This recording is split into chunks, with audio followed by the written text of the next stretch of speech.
सबा, मेरा पर्स और चाबी दो।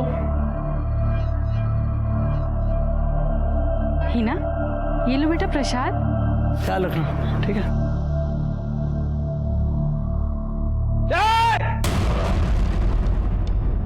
अपना ढोंग ना अपने पास रख।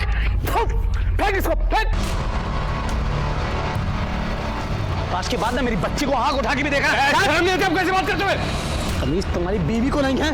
पहले तो तुझे काफिर बना दिया, अब मेरी बच्ची के पीछे पड़ी है। जबान संभाल के बात करो, वरना क्या? असलम, तमीज से। भाई है वो तुम्हारा। वाह, और ये तो चचेरे भाई है। आप तो मेरे सगे भाई है। आप कुछ क्यों नहीं कहते? कहने लायक छोड़ा है तुमने। छोड़ा है कहने लायक। अरे तुम्हें तुम्हारी बीवी को समझाना चाहिए, ये छोटी सी बच्ची को ये सब। अरे गलती हो गया मुझसे। ऐसे जान लोगों के बीच में रहना सबसे बड़ी गलती है मेरी। तो निकल ना, तू निकल यहाँ से। और तुझे देख के ना मेरा खून खौलता है, खून। ख्याल रखना कहीं ये खून हमेशा के लिए ठंडा ना हो जाए। हिना, बेटा अच्छे से साफ करो, ऐसे ऐसे चाची। हाँ मेरा बच्चा। सलाम चाचू। हिना, तुम अपना काम करो बेटा।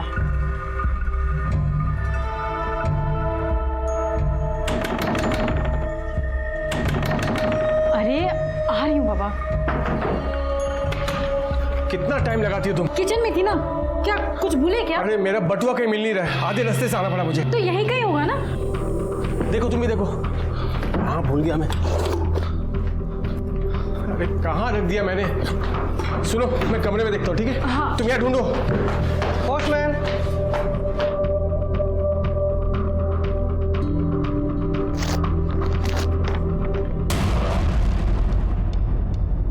ज्योति, बटुआ घर में नहीं है, लगता किसी ने मार लिया।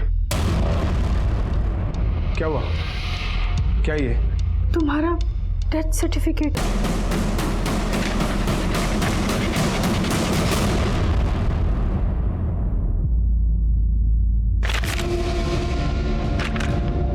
क्या है ये सब? हाँ? किसने किया ये सब? मुझे डेथ सर्टिफिकेट भेज दो, मुझे। अल्लाह करे तुम सबको दोज़ख नसीब हो। छोड़ूंगा नहीं किसी को मैं। एक एक को देख लूंगा, छोड़ूंगा नहीं। लेकिन तुम अपने मायके से वापस कब आ रही हो? मैं अपना ख्याल रख ही रहा हूँ। हाँ, लेकिन घर पे कोई होना चाहिए ना कट कट करने के लिए। हाँ, आ जाओ अब जल्दी। चलो चलो, रखो phone. Bye bye bye bye. Sir, एक आदमी आया है अपना ही डेथ सर्टिफिकेट लेके। क्या साहब? देखिए साहब, किसी ने मेरे नाम का डेथ सर्टिफिकेट भेजा है साहब। ये तो नकली है। इस पे यहाँ पे एक स्टैंप होना चाहिए, वो स्टैंप नहीं है। और डेट देखो, 1 महीने बाद की डेट डाली है इस। साहब मैं जानता हूँ किसने किया साहब। ये ना उस मुजाहिद का काम है साहब। उसे कसम खाई हुई है साहब, मुझे चैन से जीने नहीं देगा। क्यों? ऐसी क्या दुश्मनी है उसकी तुम्हारे साथ? असलम भाई, हाँ? आप अंदर नहीं जा सकते हैं। अंदर नहीं जा सकता मतलब? मुजाहिद भाई ने मना किया है। क्या?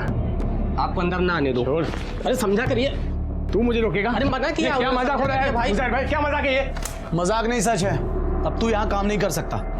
मैंने मना किया था ना उस औरत से निकाह करने के लिए। अब तेरा मेरा कोई वास्ता नहीं, समझ में आया तेरे? चल निकल। ऐसे कैसे आप मुझे यहाँ आने से रोक सकते हैं? ये सब कुछ मैंने बनाया, मैंने। और इसमें पैसे मैंने लगाए हैं। जो तू काम करता था उसका मेहनताना मैंने तुझे दिया है, समझ में आया तेरे? चल चल निकल। मैं आपका नौकर नहीं हूँ। जितनी दुकान आपकी है ना उतनी मेरी है। बराबरी की बात करता है। चल चल कर बाहर निकाल इसको। चल। ये अच्छा नहीं कर रहा हूँ। अरे अच्छा बोला, बोल रहा हूँ मैं। चल चल बाहर। सब जब से मैंने ज्योति से निकाह किया, जबरदस्ती का पकड़ ले रहा मुझसे। और तो मेरा किसी बटुआ मार लिया साहब। तो उसकी कंप्लेंट लिखवाई है? नहीं सर, देखिए सर, पहले बटुआ फिर ये डेथ सर्टिफिकेट, ये हो क्या रहा साहब? सर, ये माटुंगा पोस्ट ऑफिस से पोस्ट किया गया। साहब मैं कह रहा हूँ साहब, ये उस मुजाहिद का काम है साहब। ये उसका धमकी देने का तरीका है साहब, मैं बोल रहा हूँ। आपको लगता है आपकी जान को खतरा है? तो और क्या साहब? मतलब हो भी सकता है साहब। कंप्लेंट लिखवानी उसके खिलाफ? हाँ साहब। गायकवाड़, तकरार नोंदनगंज, जाइए जाइए। नमस्कार, मैं senior inspector Rajesh Jadhav, crime petrol Dastak के आज के इस भाग में आप सबका स्वागत करता हूं। मेरे पुलिस करियर में मैंने कई तरह के केसेस सॉल्व किए हैं, लेकिन ऐसा पहली बार हुआ था कि एक इंसान अपना ही डेथ सर्टिफिकेट लेके मेरे पास आया था। असलम बहुत ही परेशान था और परेशान होने की सारी वजहें उसके पास थी। क्या ये एक मजाक था या फिर एक धमकी या होने वाले अपराध की दस्तक? जब ये केस मेरे पास आया तब मैं नायगांव पुलिस स्टेशन में पोस्टेड था और इस केस को सुलझाने की जितनी कोशिश हम कर रहे थे ये केस उतना ही उलझता चला जा रहा था। सर माटुंगा पोस्ट ऑफिस से कोई इन्फॉर्मेशन नहीं मिल पाई। बाहर जहाँ पोस्ट बॉक्स है वहाँ पे कोई सीसीटीवी कैमरा है नहीं और वहाँ काफ़ी लोग आते जाते हैं, तो किसी ने ध्यान नहीं दिया। उस मुजाहिर के बारे में कुछ पता चला? सर उसके घर गए थे, उसकी बीवी ने कहा कि वो वडोदरा गया हुआ है। वडोदरा? नमस्कार नायगांव पुलिस स्टेशन। क्या आप कौन बोल रहे हैं? हेलो हेलो बोलिए। सर सर सर सर अभी अभी किसी का फोन आया था, वो बोला कि पुलिस स्टेशन में बॉम्ब है। क्या? बैकवर्ड एक काम करो, बॉम्ब स्क्वाड को तुरंत फोन लगाओ। कर दे, पुलिस स्टेशन रिकामा करा, विदाउट पैनिक सबको बाहर निकालो। हाँ सर। चलो सब लोग बाहर चलो। चलो चलो बाहर चलो। अरे चलो निकलो मैडम, बाहर चलो, बाहर निकलो। Hello bomb squad.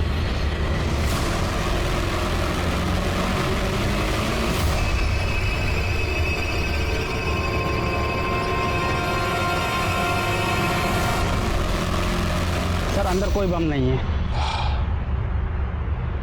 Thank you. Backward पता करो ये फोन किस नंबर से आया था।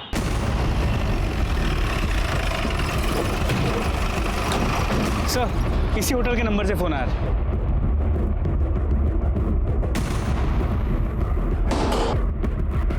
या काउंटर पे तुम बैठते हो? जी कहिए। यहाँ से पुलिस स्टेशन पे कॉल तूने किया था? नहीं साहब, ये रेस्टोरेंट तो मेरे भाईजान का है, गले पर वही बैठते हैं, मैं तो बस आता जाता रहता हूँ। कौन है भाईजान? बुलाओ। कौन है सजाद? हाँ अरे सर आप लोग यहाँ पर? ये रेस्टोरेंट तुम्हारा है? जी सर। तो हमारे पुलिस स्टेशन पे बॉम्ब का झूठा कॉल तुमने किया था? नहीं सर, हाँ नहीं सर, बिल्कुल नहीं। या काउंटर पे तुम नहीं बैठे थे? हम मैं ही था काउंटर में, लेकिन मतलब मैं रहता हूँ काउंटर में, लेकिन आता जाता रहता हूँ सर, अंदर काम रहता है कभी कभी, मैं मतलब। यहाँ पे सीसीटीवी कैमरा नहीं है? सब रेस्टोरेंट नया नया खुलवाया ना सब, तो अभी लगवाया नहीं है। बैकवर्ड लोन चला। अरे सर ऐसे कैसे? सर मैंने कुछ नहीं किया। ऐसे आप हमारा सबूत निकालो।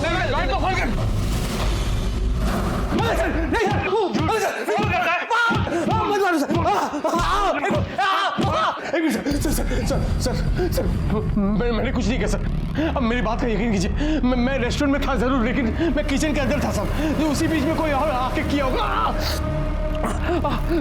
सब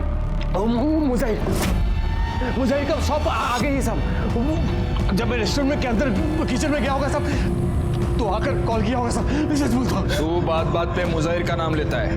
हाँ, सबसे पहले तो अपना एक झूठा डेथ सर्टिफिकेट लेके हमारे पास आया, उसके बाद पुलिस स्टेशन में झूठा कॉल करता है कि इधर बॉम्ब है। हाँ, तेरे को क्या हम क्या उल्लू लगते हैं क्या? बैकवर्ड इसको तब तक मारो जब तक ये सच ना बोले। मारो इसको। इसका छोटा भाई जमानत करवाने आया है। अगली बार पुलिस के साथ मस्करी नहीं, समझा ना? चलो निकलो।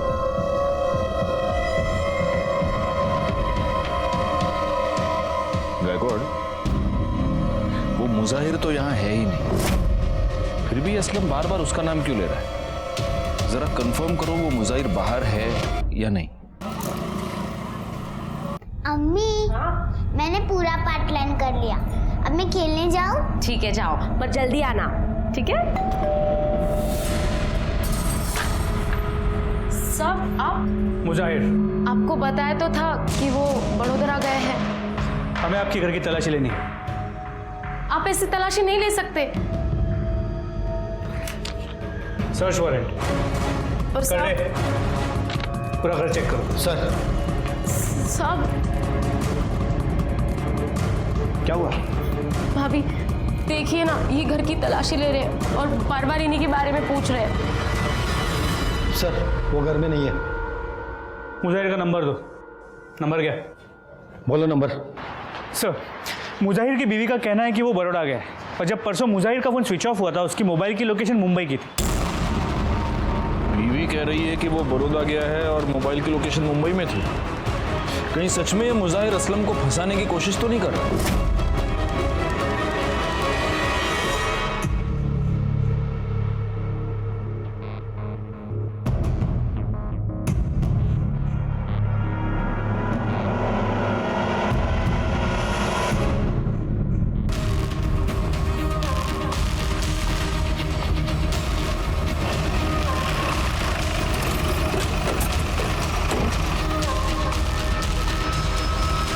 लाश मुजाहिर की है, जिसके बारे में असलम ने बताया था।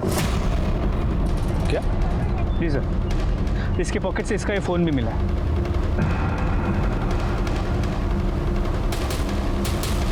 गला दबाकर मारा गया है और बॉडी की हालत देखकर ऐसा लग रहा है कि शायद 2-3 दिन हो गए। आसपास कुछ मिला?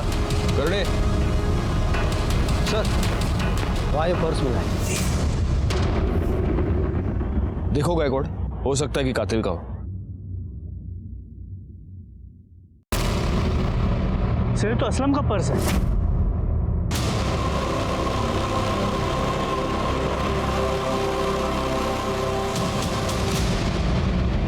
अरे वो सिवैया बनाई थी, हिना को बहुत पसंद है ना, इसलिए।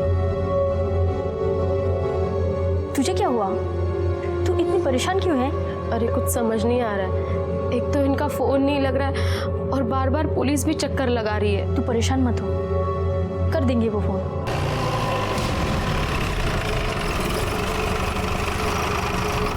बेटा चांद चाचा को बुला के लेके आ।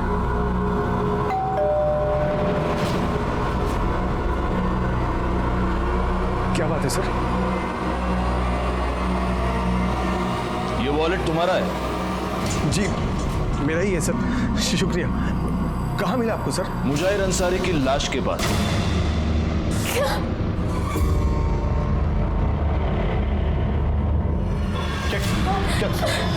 क्या मतलब इंस्पेक्टर साहब? मतलब ये है कि मुजाहिर अंसारी का मर्डर हो चुका है और इसका वॉलेट उसकी लाश के पास मिला। क्यों चला है? सर मैंने कुछ नहीं किया सर। इन्होंने कुछ नहीं किया। भाईजान कुछ सच बोल रहा हूं सर, मैं कुछ नहीं किया। चलो चलो चलो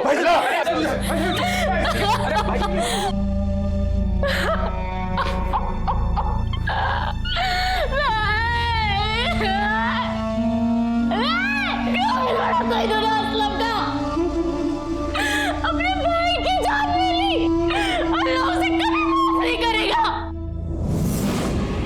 मैंने कुछ नहीं किया सर। तो तेरा वॉलेट उसकी लाश के पास क्या टहलने गया था? आपको तो पता है मैं वॉलेट की चोरी की रिपोर्ट लिखवाने आया था यहाँ पर।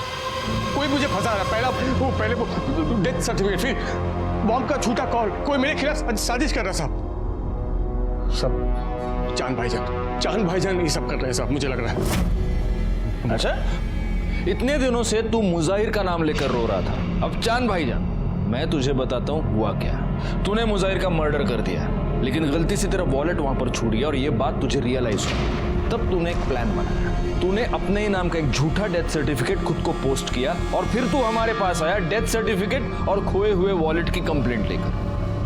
और उसके बाद तूने बॉम्ब का झूठा कॉल भी किया। आप लोगों ने इतना मुझे मारा, अब खुद को मार खाने के लिए खुद को क्यों फंसाऊंगा साहब? अरे मार खाया, लेकिन खून के इल्जाम से तो तू बच जाता। ऐसा है ना, बहुत शाना है तू असलम। तू यही साबित करना चाहता था कि तुझे फंसाया जा रहा है। मेरी बात का यकीन कीजिए साहब, सच में मैंने कुछ नहीं किया। बोलेगा, तू सच बोलेगा। शिरके चौपायाला। सर, मुजाहिर की पीएम रिपोर्ट देखो जरा। सब पहले तार से इसका गला खींचा गया, फिर ईंट जैसी किसी चीज से इसके सर पे वार किया गया, जिसकी वजह से इसकी मौत हो। इस मुजाहिर की दुकान कहाँ पर? परेरा मार्केट। एक काम करो, इसके दुकान से ये पता करो कि उस दिन ये कहाँ जाने वाला था, किससे मिलने वाला था, इसकी किसी के साथ कोई दुश्मनी थी क्या। और एक और काम करो गायकवाड़, असलम और मुजाहिर दोनों की कॉल लोकेशन निकालो और उस चांद के बारे में भी पता करो। सर, तुम्हारे साहब कहाँ है? कुछ बता कर नहीं गए साहब, बोले कि 10-12 दिनों के लिए कहीं जा रहा हूँ, तब तक दुकान संभाल लो। तुम्हारे मुजाहिर साहब और असलम, इन दोनों के बीच झगड़ा था ना? हाँ साहब, असलम भाईजान के साथ तो पंगा था ही, इधर चांद भाई के साथ भी कुछ सही नहीं चल रहा था। चांद के साथ? हाँ साहब, मुजाहिर भाई के जाने के 2 रोज पहले चांद भाई यहाँ पर आए थे। बस चांद भाई, एक सौदा पक्का हो जाए फिर तो चांदी ही चांदी है। अरे इंशाल्लाह मेरे भाई, जैसा सोच रहे हो बिल्कुल वैसा ही होगा। भाईजान, परसों माल लेने जा रहा हूँ तो कुछ पैसों की ज़रूरत है। देखिए अभी तक मैंने कुछ कहा नहीं, इतने महीने हो गए, जो उधार था वो वापस कर दीजिए। कौन से पैसे मुजाहिर? जो आपने 5 लाख रुपए लिए थे वो। बेकार की बातें मत किया करो यार। हाँ? कौन से पैसे हैं तुम्हारे 5 लाख? अरे जो 5 लाख रुपए आपने हमसे उधार लिए थे। अच्छा 5 लाख, लेकिन भाई असलम का भी तो तुम्हारी तरफ हिसाब निकलता है ना, तकरीबन 5 लाख रुपए। देखिए मेरा और असलम का हिसाब अलग है। अलग कैसे हो सकता है भाई, सगा भाई है मेरा, और पैसे का हिसाब अलग अलग। देखिए आपकी और असलम की भी तो नहीं बनती ना। यहाँ देखो, सगा भाई है मेरा, खून का रिश्ता है, नहीं बनती से क्या मतलब। और वैसे भी देखो, तुम उसके पैसे दे दो, मैं तुम्हारे पैसे दे देता हूँ। लेकिन मुजाहिर की फैमिली और चांद की फैमिली तो मिलजुल कर रहते हैं। हाँ, तो मुजाहिर भाई का चांद भाईजान के अलावा था ही कौन यहाँ। और वैसे भी वो महीने में 15 दिन तो गायब रहते थे। अब ऐसे में बीवी और बच्ची को एकदम से अकेला नहीं छोड़ सकते थे ना। सर, मुजाहिर और असलम के कॉल रिकॉर्ड्स। सर, मुजाहिर के नंबर पे पिछले कुछ दिनों से इस नंबर से रेगुलरली कॉल्स आ रहे हैं, और ये नंबर भी असलम के नाम पे ही रजिस्टर है, जो उसने कुछ ही दिनों पहले खरीदा। और फिलहाल ये नंबर स्विच्ड ऑफ। सर, इसके अलावा असलम का ये जो पुराना नंबर है, असलम ने 1 महीने पहले इसकी डुप्लीकेट सिम बनवाई। और सर, इन दोनों मोबाइल की लोकेशन उसी एरिया की थी जहाँ से हमें मुजाहिर की लाश मिली। इसका मतलब ये पूरा कांड इस असलम ने किया है? सर, पॉसिबिलिटी तो है। सर, इसके अलावा जब हम मुजाहिर के शॉप में गए थे तो उसके स्टाफ ने बताया कि चांद ने मुजाहिर से कुछ पैसे लिए थे, जो वो देने से इनकार कर रहा है। कौन से पैसे मुजाहिर? एक काम करो, इस चांद को बुलाओ, तब तक मैं असलम की खबर लेता हूँ। भाभी जान, बस चुप हो जाइए। शहजाद, तुम तो जानते हो ना कि हमारे पति ऐसा कुछ नहीं कर सकते। उन्हें बचा लो शहजाद। भाभी जान, सब ठीक हो जाए। शहजाद, ए शहजाद, वहां क्या गुस्सा हुआ, बाहर निकल।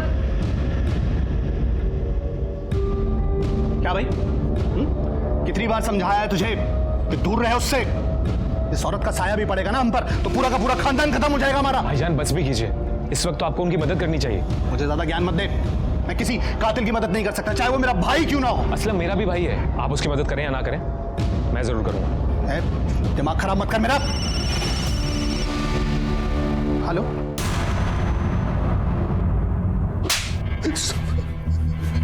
तूने 1 महीने पहले अपने सिम कार्ड की कॉपी बनवाई थी? हाँ सर, वो मेरा पुराना फोन चोरी हो गया था। और तूने एक नया नंबर भी लिया था जिस नंबर से तूने मुजाहिर को फोन किया? नहीं सर, नहीं? तो वो सिम कार्ड तेरे नाम पे कैसे? वही तो साहब, मुझे खुद नहीं पता साहब कैसे। तुझे कुछ भी नहीं मालूम होता असलम? तुझे ये तो पता है ना कि उस दिन तू वहां गया था, क्योंकि तेरे मोबाइल की लोकेशन उसी जगह की है जहां पर हमें मुजाहिर की बॉडी मिली। क्या करने गया था उधर? साहब, वो बहुत दिनों से मुझे एक आदमी का फोन आ रहा था, अफजल शेख नाम का। वो मेरे साथ मिलकर रेस्टोरेंट खोलना चाहता था, तो उसने मुझे वहाँ बुलाया था साहब। तो वो तेरा अफजल शेख मिला तेरे को? नहीं साहब, मैं बहुत देर तक उसका इंतजार किया, लेकिन वो वहाँ पर आया नहीं साहब। कौन से नंबर से आया था फोन? लैंडलाइन नंबर से। कर दे, ऐसा फोन दे। दिखा, तेरे फोन में दिखा कौन सा नंबर है, दिखा। जी सर। सर, इसका बड़ा भाई चांद है। क्या यह सच है कि तुमने मुजाहिर से 5 लाख रुपए लिए थे और अब उसे देने से इनकार कर रहे थे? हाँ सर, मैंने पैसे लिए थे, लेकिन मुजाहिर ने असलम के भी तो इतने पैसे रोक रखे थे। लेकिन जहां तक मुझे पता है तुम्हारी और असलम की बिल्कुल नहीं बनती। सर, लेकिन असलम है तो मेरा छोटा भाई ना, मेरे पास उस वक्त पैसे नहीं थे, मैं बाद में दे देता सर। ये तुम्हारे बैंक डिटेल्स, इससे साफ पता चलता है कि तुम्हारे बैंक में अच्छे खासे अमाउंट है। मतलब पैसे तो है लेकिन तुम्हारी देने की नीयत नहीं है। हा? नहीं, ऐसी बात नहीं सर। वो कहीं ऐसा तो नहीं है कि मुजाहिर तुमसे पैसे मांग रहा था इसलिए तुमने उसको मार दिया? तुम ये जानते थे कि असलम और मुजाहिर की दुश्मनी है तो असलम फंस गया और तुम्हारे दोनों दुश्मन एक साथ रास्ते से हट गए। सर, ये कैसी बहकी बहकी बातें कर रहे हैं आप? तुम पुलिस स्टेशन में बैठे हो। सर, मेरी बात का यकीन कीजिए, ऐसा कुछ नहीं है, मैंने कुछ नहीं किया। ठीक है, तुम जा सकते हो, लेकिन जब तक ये केस सॉल्व नहीं होता शहर से बाहर नहीं जाओगे। जी सर, शुक्रिया सर।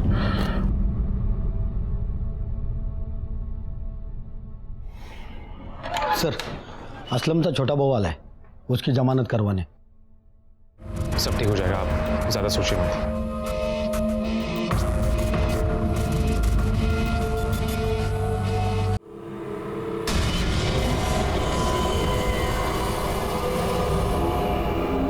काम हो जाएगा। हाँ, हो जाएगा। सुनो, मुझे थोड़ा टाइम लग जाएगा घर आने में। असलम, आज ना जल्दी आना, मैंने मंदिर में तुम्हारे नाम का हवन रखा है। अरे तुम क्यों इन सब चीजों में पड़ी हो? तुम देखो, मेरी बात सुनो। अरे ऐसा कुछ नहीं है। मैंने कहा था ना किसी की बुरी नजर है तुम्हारे ऊपर। देखिए, मैंने ही बुलाया आप लोगों को। कोई मारना चाहता ही नहीं और आप लोग ही इन्हीं में शक कर रहे हैं। एक मिनट असलम, तुमने हमें वो जो लैंडलाइन नंबर दिया था, वो अफजल शेख, वो तो माहिम के किसी पीसीओ का नंबर है। सच में मुझे कुछ नहीं पता। अब खुद देखिए, कोई मुझे मारना चाहता है। कैसे हुआ ये सब? साहब हॉस्पिटल के पास ही एक्सीडेंट हुआ। अब वो तो अल्लाह का शुक्र है साहब कि कोई आदमी समय रहते यहाँ पहुँचा गया। बहुत चोट तो नहीं लगी है तुम्हें? कहीं ऐसा तो नहीं कि खुद अपना एक्सीडेंट करवा लिया तुमने? सब अगर मैं मर जाता ना इस हादसे में, तब आपको यकीन होता कि कोई मेरे साथ खेल खेल रहा है। नहीं नहीं, अब वो तुम्हारा मुजाहिर तो रहा नहीं। तुम्हारे चांद भाईजान की तो हम तहकीकात कर ही रहे हैं। तो अब कोई और ऐसा है जिसके ऊपर तुम ब्लेम डाल सको? हाँ, मेरा पहला पति पवन मोरे, वही ये सब कर रहा है। तुम्हारा पहला पति? क्यों करेगा वो ऐसा? बहुत ही घटिया इंसान है वो सर। बहुत मारता था मुझे, बहुत पीटता था। गिड़गिड़ाई मैं उसके सामने कि मुझे मेरी बेटी के साथ जाने दे, लेकिन उसने कहा कि अगर चारू को अपने साथ लेके जाना तो वो मुझे डिवोर्स नहीं देगा और मैं उससे और मार नहीं खा सकती थी, इसीलिए डिवोर्स पेपर अपनी बेटी को छोड़ के और उससे छोड़ के मैं चली गई। उसके बाद उसने कभी तुमको परेशान किया? नहीं, 2 साल हो गए, हमारी कोई बात नहीं हुई। तो अब अचानक वो ये सब क्यों करने लगा? अगर वो नहीं कर रहा तो फिर कौन कर सकता है? कौन हमारा दुश्मन हो सकता है? उसका पुराना नंबर और पता लिखवा लो। गायकवाड़, इस पवन के बारे में पता करो। जहां पर असलम का एक्सीडेंट हुआ वहां का सीसीटीवी फुटेज निकालो और देखो इस पवन का इस सबके साथ कुछ कनेक्शन है क्या। पापा आराम से, खींच रहा है। क्या तू हमेशा भूत बन के घूमती रहती है? हाँ, ख्याल रखा करना अपना। पापा मैं बड़ी हो गई हूँ, खुद से कर सकती। बहुत बड़ी हो गई ना तू। पवन मोरे जी कहिए। ज्योति को जानते हैं? ओ, उसी ने भेजा ना आपको मेरी बेटी को लेने के लिए? वो मर भी जाएगी ना तो भी मैं मेरी बेटी को उसके पास नहीं भेजूंगा। बहुत मरने मारने की बातें करते हैं आप। कहीं सच में तो किसी को मार नहीं दिया? ज्योति के पति असलम पे मर्डर का इल्जाम है और हाल ही में उसका एक्सीडेंट भी हुआ और ज्योति को लगता है कि ये सब आपने किया है या करवाया है। ओ, तो शादी कर ली उसने? अच्छा है, उसे मेरी तरफ से मुबारकबाद दीजिएगा। ज्योति ने हमें बताया है कि पहले आप उसे बहुत मारा पीटा करते थे। सर जानते नहीं आप उस औरत को, बहुत ऊंची चीज है वो। और वैसे भी क्या हो गया अगर पति ने कभी थप्पड़ मार दिया तो कौन सी बड़ी बात हो गई? बहुत बड़ी बात हो गई। चलिए हमारे साथ। देखिए साहब, मेरी बच्ची बीमार है, मैं आपके साथ कहीं नहीं जा सकता। वैसे मैं बहुत परेशान हूँ। आप ज्योति से जाके कहिए कोई नया तमाशा ना खड़ा करे। क्या हुआ तुम्हारी बेटी को? मुझे कैंसर हुआ है। नहीं बेटा, ऐसे नहीं कहते। कुछ नहीं होगा तुझे, कुछ नहीं होने दूंगा मैं तुझे। ये रही मेरी बेटी की रिपोर्ट्स। अपनी बच्ची को देखूं या उसकी बीमारी को, डॉक्टर, दवाई, हॉस्पिटल, घर, सब परेशान हो गया हूं मैं। देखिए सर, आप प्लीज यहां से जाइए। अगर आपको मेरे खिलाफ कोई भी सबूत मिले ना तो आप फोन कीजिएगा मुझे सामने से, मैं खुद आके मिलूंगा आपको। ठीक है, अभी के लिए हम जा रहे हैं, लेकिन अगर जरूरत पड़ेगी तो फिर आएंगे। पर हाँ, शहर छोड़ के नहीं मत जाना। सर, जहाँ पर असलम का एक्सीडेंट हुआ था वहाँ की सीसीटीवी फुटेज।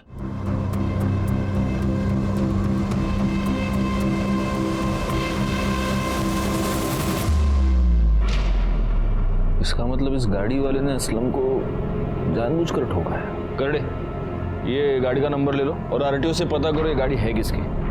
सर मैं पवन से मिलकर आया और उसके बारे में उसके एरिया में पूछताछ भी की। ये पवन मोरे आदमी कैसा है? खूब किरकिर करतो साहब, तो छोटी छोटी बातों में पंगा लेता रहता है। उसका अपनी बेटी के साथ रिश्ता कैसा है? बेटी तो जान है उसकी। उसी बेटी के लिए यहाँ के बच्चों के साथ हमेशा लड़ता रहता है। वैसे वो काम क्या करता है? सर वो सॉफ्टवेयर इंजीनियर है और अंधेरी में उसका ऑफिस है। सर उसकी बेटी को कैंसर है। मैंने इस बात को डॉक्टर से क्रॉस चेक भी किया। हाँ, उसकी बेटी चारू को कैंसर है। उसका ट्रीटमेंट पिछले 1 महीने से मेरे पास ही चल रहा है। तो उसने कहा है कि अगर उसके खिलाफ कोई भी सबूत मिलता है वो खुद पुलिस स्टेशन आ जाए। अगर इस सब में उसकी इन्वॉल्वमेंट है तो सबूत तो जरूर मिलेगा, नजर रखना उस पर। सर, मैंने गाड़ी के बारे में आरटीओ से पता किया। वो गाड़ी किसी अमित की है। उसके घर जाके देखा तो वो घर में नहीं था और उसका फोन भी बंद आ रहा है। गायकवाड़, इसका नंबर सर्विलेंस पे डाल दो और जैसे ही ऑन हो उठा लो उसको।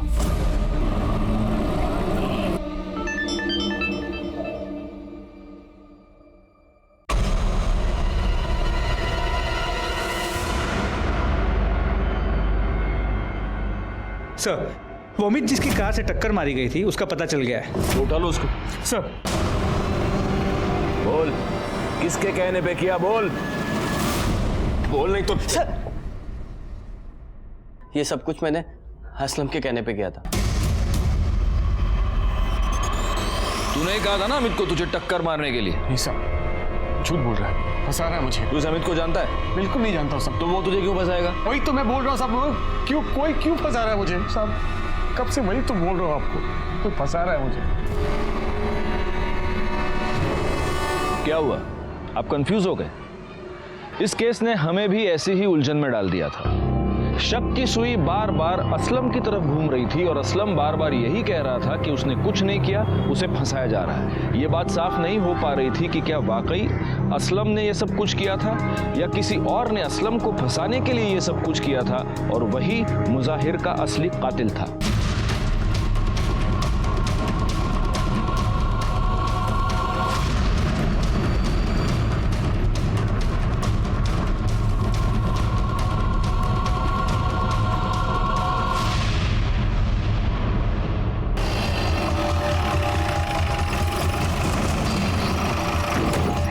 तुमने किया था? जी सर। कहाँ है लाश? उधर तो।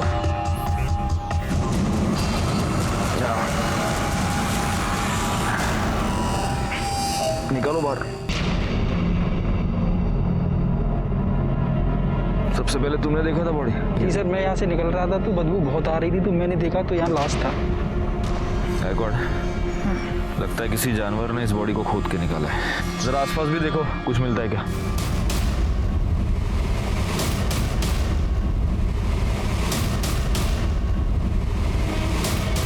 सर, जेबें खाली हैं।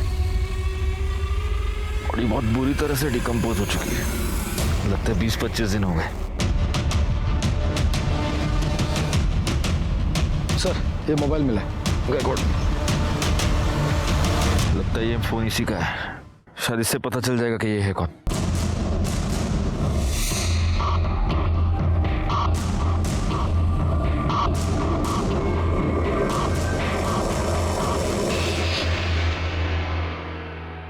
सर, शमशान के पास जो डेड बॉडी मिली थी उसकी पोस्टमार्टम रिपोर्ट के मुताबिक ये बॉडी किसी 30 से 35 साल के आदमी की मौत की वजह सर पे किसी भारी चीज से वार किया जाना है। सर, स्कल फ्रैक्चर हुआ और मौत को करीब 1 महीना हो चुका है। सर, इसके अलावा एक इम्पॉर्टेंट बात ये भी पता चली है कि इस बॉडी के पास जो फ़ोन मिला था वो असलम का था। सर, ये वही फ़ोन है जो उसने कहा था कि चोरी हो गया और जिसके लिए उसने डुप्लीकेट सिम बनवाई थी। असलम का फ़ोन? जी सर। इससे तो अब ये क्लियर हो जाता है कि ये दोनों मर्डर असलम ने किए। गायकवाड़, जरा सोचने वाली बात है। एक आदमी किसी का खून करके अपना मोबाइल फोन वहीं पे छोड़ के चला जाता है और ऐसी गलती वो एक बार नहीं बार बार करता है। ये कैसे पॉसिबल?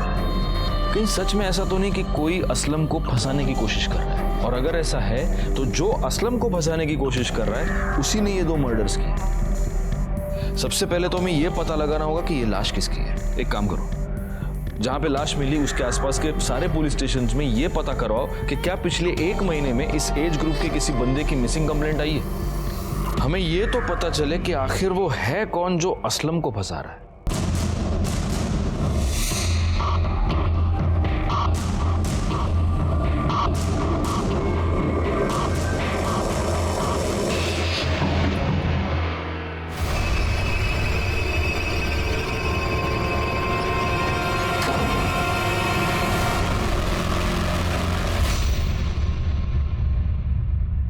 तुम्हें पुलिस ने छोड़ दिया? और क्या, आखिर पुलिस को भी मानना पड़ा कि मैंने कुछ नहीं किया है। हाँ, मैं तो जानती ही थी कि तुम बेकसूर हो।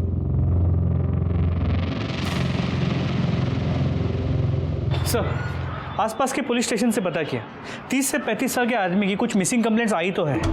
ये जितने भी मिसिंग कंप्लेंट्स आई है उन सब के परिवार वालों के डीएनए को इस लाश के साथ मैच करके देखो, पता तो चले ये है कौन।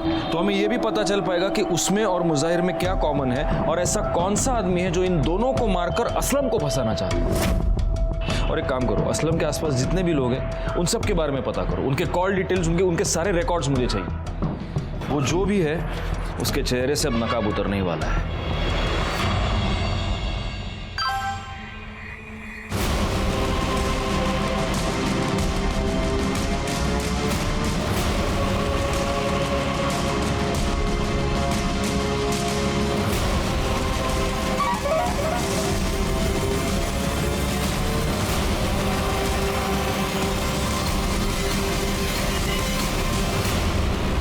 सर असलम के आसपास जितने भी लोग रहते हैं सबकी मोबाइल लोकेशन रिकॉर्ड चेक किए। सर जिस दिन हमें लाश मिली थी उसकी एक दिन पहले ज्योति की मोबाइल की लोकेशन उसी एरिया की। ज्योति? वो वहां क्या करने गई थी? इस पूरे केस में हमारा ज्योति पर कभी ध्यान गया ही नहीं गया। सर वो असलम के लिए इतनी परेशान रहती थी कि कभी ऐसे लगा ही नहीं। और सर समझ में ये नहीं आ रहा है कि वो ऐसा करेगी क्यों। ये तो अब हमें वही बताएगी। चलो। सर ज्योति के न्यूड फोटो सर्कुलेट हो रही है, ये देखो। क्या?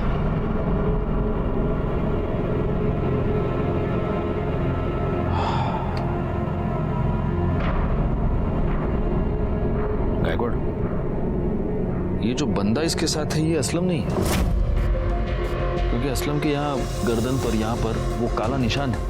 देखो इस बंदे के यहाँ तो इसे कुछ भी नहीं है। सब मतलब ज्योति का किसी के साथ कोई चक्कर चल रहा था और इसीलिए असलम को रास्ते से हटाने के लिए वो ये सब कर रही थी। और ये भी हो सकता है कि अब असलम वापस आ गया तो इस बंदे ने गुस्से में आकर ज्योति के फोटोग्राफ सर्कुलेट कर दिए। अब तो इस ज्योति से मिलना ही होगा। चलो।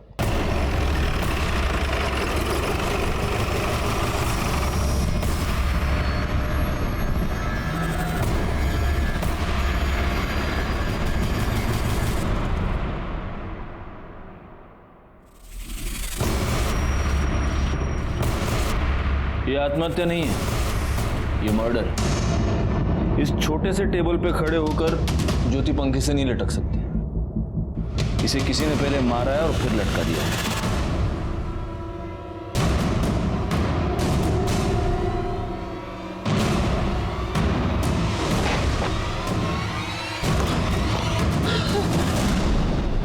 ज्योति! ज्योति! ज्योति! सर! अभी क्यों चौंक रहा है इतना? हाँ? तू नहीं मारा ना उसको? मैं क्यों भला मारूंगा मेरी बीवी को? मैं तो अभी आया सर। कैसे हो गया सर? तेरा मोबाइल दे। मोबाइल दे।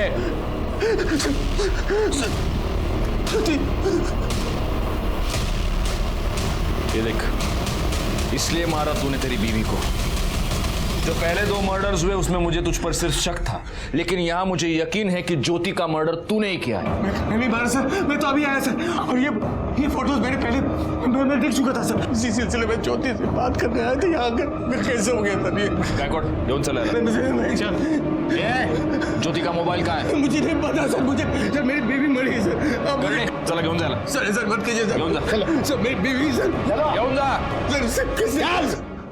सर ऐसा कैसे कर सकते हैं आप लोग? गायकवाड़, बॉडी को पोस्टमार्टम के लिए भेज दो और पूरे घर की अच्छे से तलाशी लो। हो सर। ज्योति पर शक था और अब हमारे हाथ ज्योति की लाश लगी थी। एक के बाद एक ये तीसरा मर्डर था और इन तीनों मर्डर्स के साथ कहीं ना कहीं असलम जुड़ा हुआ था। जहां हमें दूसरे आदमी की डेड बॉडी मिली थी, उस शमशान के पास ज्योति का जाना इस बात की ओर इशारा कर रहा था कि उस कातिल से ज्योति मिली हुई थी। लेकिन अब उसकी हत्या के बाद इस बात को कंफर्म करना बहुत ही मुश्किल हो गया था। ये तेरी मोबाइल की लोकेशन डिटेल्स। हम तेरे घर पहुंचे उसके आधे घंटे पहले तू खुद अपने घर गया था या नहीं? क्या करने गया था? अपनी बीवी को मारने गया था ना? नहीं साहब, ज्योति का मुझे फोन आया था और वो बहुत परेशान लग रही थी, तो मैं घर गया था उससे मिलने। क्या हुआ ज्योति? तू फोन पर इतनी परेशान क्यों लग रही थी? मैं तुम्हें कुछ बताना चाहती हूँ असलम। हाँ बोलो। मुझसे कुछ बहुत बड़ी गलती हो गई है, पता नहीं कैसे, इसलिए मैं तुम्हें बात बताना चाहती हूँ। हाँ बोलो ना ज्योति, क्या हुआ क्या है? हाँ 1 मिनट। हाँ बोलो। क्या? एक काम करो, तुम उसको रोको, मैं अभी आता हूँ। अभी आता हूँ मैं, ठीक है? ज्योति, वो रेस्टोरेंट से फोन था, कोई कस्टमर हंगामा कर रहा, तो मुझे जाना पड़ेगा। मैं तुरंत वापस आ जाऊंगा, ठीक है? हाँ तुम ख्याल रखना अपना। जब मैं अपने रेस्टोरेंट के बाहर पहुंचा तो मुझे वो फोटोज मिले। वो फोटो देखकर मैं बहुत गुस्सा हो गया। मैं घर वापस लौटा साहब। जैसे मैं घर पहुंचा तो आप लोग घर पर थे साहब। मैं उससे पूछ भी नहीं पाया साहब कि उसको क्या परेशानी थी साहब, उसने ऐसा क्यों किया, मैं पूछ नहीं पाया साहब। मुझे कुछ पता नहीं साहब, ये क्या हो रहा है मेरे साथ, क्यों हो रहा है, कौन कर रहा है साहब। सब कुछ मैं पता करना चाहता था साहब, ये सब कुछ पता करना चाहता, इसलिए मैंने कुछ जासूस को पैसे भी दिए साहब। काम हो जाएगा, हो जाएगा, लेकिन कुछ पता नहीं चला। ये सब तेरे बहाने हैं। तूने अपनी बीवी का मर्डर किया और अब तू कहानियां बना रहा है। सब बसों डेवायला सर, ज्योति की पोस्टमार्टम रिपोर्ट। पहले उसे गला दबा के मारा गया और फिर उसकी बॉडी को टांग दिया गया। तो उसके नाखूनों में किसी के स्किन फ्रैगमेंट्स मिले। उसका डीएनए असलम के साथ मैच करो और बाकी सबके कॉल रिकॉर्ड्स मुझे दोबारा ला कर। सर, ज्योति के नाखूनों में जो स्किन के फ्रैगमेंट्स मिले थे उसके डीएनए रिपोर्ट। सर, रिपोर्ट के मुताबिक उसका डीएनए असलम के डीएनए के साथ करीब 50% मैच होता। मतलब ये जो कोई भी है असलम का फैमिली वाला है। और शायद मैं जानता हूं कि वो कौन है। कब से चल रहा था तुम दोनों का चक्कर? सब ज्योति भाभी मुझे शुरू से ही बहुत अच्छी लगती थी और शायद भाभी जान ये बात जानती थी और तभी वो मुझसे खुद मिलने आई। मैं अपने असलम को बहुत प्यार करती हूँ और ये सब मैं सिर्फ उसी के लिए कर रही हूँ। किसी और के ऊपर भरोसा कर नहीं सकती, सिर्फ एक तुम हो जिसके ऊपर मैं भरोसा कर सकती हूँ। ये सब आप क्या बोल रही हैं? वो सब मैं नहीं बता सकती, लेकिन बस इतना जान लो कि ये सब एक बार के लिए है। पूरा टाइम रोती रही, बोलती रही कि वो फिर से मुझसे कभी मिलने नहीं आएंगी। इसलिए तूने उसकी फोटो निकाली ताकि तू उसे ब्लैकमेल कर सके और उसे दोबारा बुला सके। सर फोटो मैंने नहीं निकाली साहब। झूठ बोल रहे हो तुम। तूने उसकी फोटो निकाली ताकि तू उसे ब्लैकमेल कर सके, लेकिन ज्योति नहीं मानी तो गुस्से में आकर तूने वो फोटो सर्कुलेट कर दी। लेकिन बाद में तुझे डर लगने लगा कि अगर ज्योति ने ये बोल दिया तो तू फंस जाएगा और इसलिए तूने ज्योति को मार डाला। ज्योति भाभी को मारना नहीं चाहता था साहब। अब बोल। चांद भाई बहुत नाराज थे। बदसात औरत, हमारे खानदान का नाम मिट्टी में मिला दिया तूने। कौन था वो? कौन था वो जिसके साथ मुंह काला किया तूने? बोल, नाम बता उसका। नाम बता। कौन था? बोल, कौन था? बोल, किसके साथ मुंह काला करा? जल्दी बोल। बेशरम है ये, बेशरम। जवाब क्यों नहीं दे रही?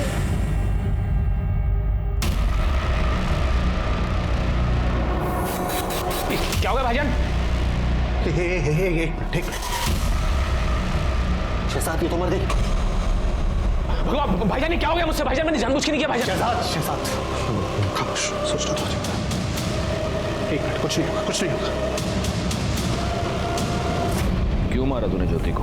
साहब, अगर चांद भाईजान को पता चल जाता कि मेरा और भाभी जान का चक्कर चल रहा है तो साहब वो मुझे मार डालते। तो मुजाहिर को भी तू नहीं मारा? नहीं साहब, मुजाहिर को मैंने नहीं मारा साहब, उसके बारे में मुझे कुछ नहीं पता। अच्छा, बैकवर्ड। ज्योति ये कह रही थी कि उसने जो भी किया अपने पति के लिए किया। ऐसा क्यों कह रही थी? ज्योति का फोन तेरे पास है? जी सर, पर सर मैंने उसका मोबाइल फॉर्मेट कर दिया। बैकवर्ड, इससे फोन ले लो और डेटा रिकवर करो। देखो उससे कुछ मिलता है क्या, और उस चांद को भी अरेस्ट करो। उन्होंने कुछ नहीं किया है, छोड़ो।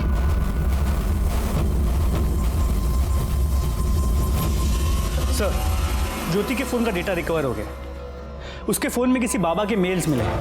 इस बाबा ने अपने एक मेल में ज्योति को कहा था कि वहां जाके कलश गाड़े जहां से हमें वो बॉडी मिली थी। अच्छा, इसीलिए ज्योति की मोबाइल लोकेशन हमें उस एरिया की।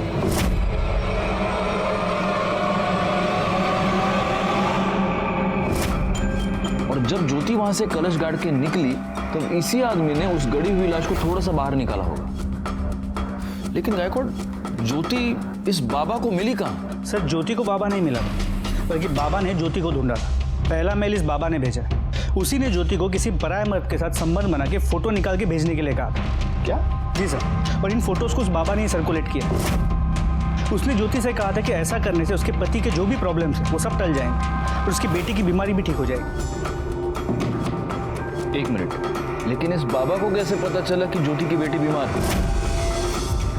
एक काम करो गायकवाड़, इस मेल का सोर्स ढूंढ निकालो।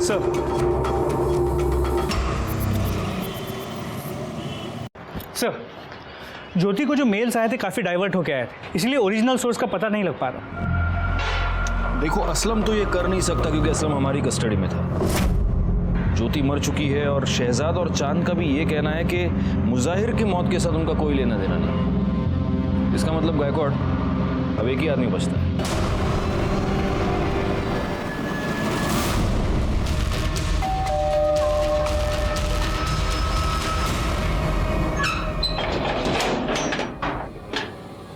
आप लोग?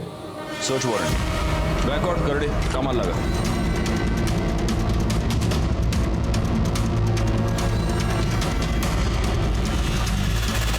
सर बच्ची की मेडिकल रिपोर्ट। सर बोला ना मेरे घर में आपको कुछ नहीं मिलेगा। सर इसका लैपटॉप। चलो, ये है तेरे लैपटॉप का डेटा। तू सॉफ्टवेयर इंजीनियर है ना? ज्योति को वो सारे मेल्स तूने ही भेजे थे ना? हाँ सर, मैं मानता हूँ मैंने ही ज्योति को बाबा बन के मेल्स किए थे। तेरी बेटी चारू, उसको कैंसर है ही नहीं। तूने हमसे भी झूठ बोला और डॉक्टर से भी, है ना? हमने लैब से पता कर लिया। हाँ सर, मानता हूँ। तो अब ये भी मान ले कि ये सारे खून भी तूने किए। खून?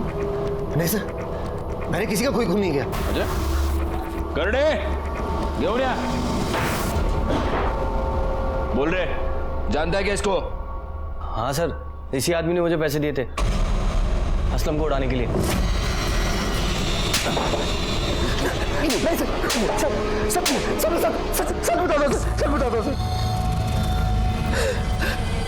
हाँ सर, मैं मानता हूँ मैंने ही असलम को फंसाने के लिए ये सब कुछ किया। सबसे पहले मैंने असलम का मोबाइल चोरी करवाया, फिर एक अनजान आदमी को मारकर गाड़ दिया और असलम का मोबाइल भी वहीं छोड़ दिया। उसकी लाश को मैंने ज़्यादा अंदर गाड़ा नहीं था, ऊपर ऊपर ही रखा था ताकि लोगों की उस पर नज़र पड़ जाए और असलम फंस जाए। लेकिन उस लाश की तो किसी ने खबर भी नहीं ली। फिर मैंने मुजाहिर को अपना टारगेट बनाया, जिसका असलम से पहले से ही झगड़ा चल रहा था। फिर असलम का पर्स चोरी करवा कर उसकी ID कार्ड से एक नया नंबर लिया और मुजाहिर को कॉल करके कपड़ों के बिजनेस के सिलसिले में एक जगह पर बुलाया और कहा कि बिजनेस के सिलसिले में बड़ौदा जाना, और वो मान भी गया। बड़ौदा के लिए ये कौन सी रोड है? क्या हुआ बहन भाई? गाड़ी पंचर हो गई। अच्छा, मैंने आप लोगों को असलम के रेस्टोरेंट से फोन करके बोला आपके पुलिस स्टेशन में बॉम्ब है। ये सब क्यों किया तूने? ज्योति के लिए। अब अकेले जिंदगी कट नहीं रही थी मुझसे। दूसरी शादी करने की कोशिश की लेकिन नहीं हुई। अकेला बाप कब तक एक बच्ची को संभालेगा? मैंने सोचा ज्योति को अगर गैर मर्द से रिलेशन बनाने को बोलूंगा तो थक हार के वो मेरे पास ही आ जाएगी। अब मेरे अलावा उसका था भी कौन जिससे वो ये गलत काम करती? लेकिन वो अपने देवर के पास चली गई, इसलिए मैंने गुस्से में उसकी फोटो सर्कुलेट कर दी। तेरे इस चक्कर में तूने अपनी बच्ची से उसकी माँ भी छीन ली और उसका बाप भी, और मुजाहिर की बेटी को भी यतीम कर दिया। इसके खिलाफ चार्जशीट फाइल करो। हमारी पूरी छानबीन के बाद हमें यह पता चला कि पवन ने पहले जिस आदमी का खून किया था उसका नाम था विनोद राणे। सबसे बड़ा सवाल यह है कि क्या किसी ने भी इन अपराधों की दस्तक को नहीं सुना? मुजाहिर एक अनजान आदमी के फोन कॉल पर उसके साथ बड़ौदा तक जाने के लिए तैयार हुआ। पवन ने बाबा बनकर ज्योति को किसी गैर मर्द के साथ संबंध बनाकर अपनी तस्वीर लेने के लिए कहा। क्या ज्योति ये नहीं जानती थी कि ऐसा करके वो बहुत बड़ी मुसीबत में फंस जाएगी? अपराध हमेशा हमारी ओर दबे पांव आता है और इसीलिए जरूरी ये है कि हम उसकी दस्तक को सुने। जो ऐसा नहीं कर पाते वो फंस जाते हैं। मैं सीनियर इंस्पेक्टर राजेश जाधव आपसे विदा लेता हूँ। दोबारा मिलूंगा, तब तक सतर्क रहिए और देखते रहिए क्राइम पेट्रोल दस्तक, क्योंकि मकसद बताना नहीं, बचाना है।